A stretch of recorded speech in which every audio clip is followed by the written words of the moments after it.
ایک دفعہ تمام صحابہ آپ صلی اللہ علیہ وآلہ وسلم کی محفل میں بیٹھے تھے اور آپ صلی اللہ علیہ وآلہ وسلم نے ان سے پوچھا وہ اللہ کی کون سی مخلوق ہے جس کا ایمان سب سے خوبصورت ہے، سب سے زیادہ دل فریب ہے، جس کا ایمان سب سے معصوم ہے؟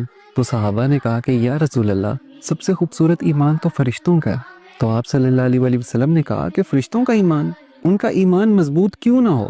وہ روز اللہ تعالیٰ کے احکامات سنتے ہیں، اللہ تعالیٰ کی بنائی ہوئی جنت کو دیکھتے ہیں، دوزخ کو دیکھتے ہیں، ان کا ایمان کیوں نہ مضبوط ہو؟ تو صحابہ نے کہا کہ آپ صلی اللہ علیہ وآلہ وسلم، پھر تو آپ کا اور تمام نبیوں کا ایمان خوبصورت ہوگا، معصوم ہوگا۔ تو آپ صلی اللہ علیہ وآلہ وسلم نے کہا کہ نبیوں کا ایمان کیوں نہ مضبوط ہو؟ ان پر تو اللہ کی وحی نازل ہوتی ہے، اللہ تعالیٰ کے احکامات ان پر اترتے ہیں، ان کا ایمان کیوں نہ مضبوط ہو؟ تو صحابہ نے کہا پھر ہمارا ایمان مضبوط ہے، معصوم ہے، دل فریب ہے۔ تو آپ صلی اللہ علیہ وآلہ وسلم نے کہا کہ تمہارا ایمان کیسے مضبوط نہ ہو؟ کیا میں تم میں موجود نہیں ہوں؟ کیا تم مجھے دیکھتے نہیں ہو؟ جب میں تم میں موجود ہوں تو تمہارا ایمان کیسے مضبوط نہ ہو؟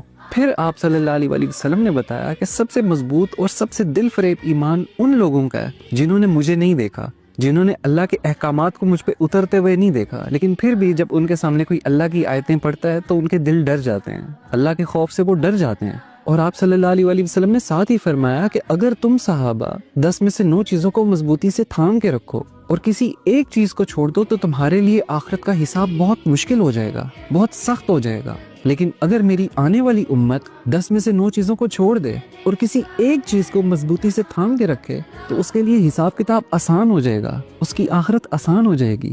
یہ محبت تھی آپ صلی اللہ علیہ وآلہ وسلم کی ہمارے لیے، اپنی امت کے لیے، جنہوں نے ان کو نہیں دیکھا، جنہوں نے ان کے ذریعے کسی اللہ کے معجزے کو نہیں دیکھا، لیکن پھر بھی ہم جیسے گنہگار لوگ اللہ تعالیٰ اور اس کے نبی کے لیے کتنے ضروری ہیں۔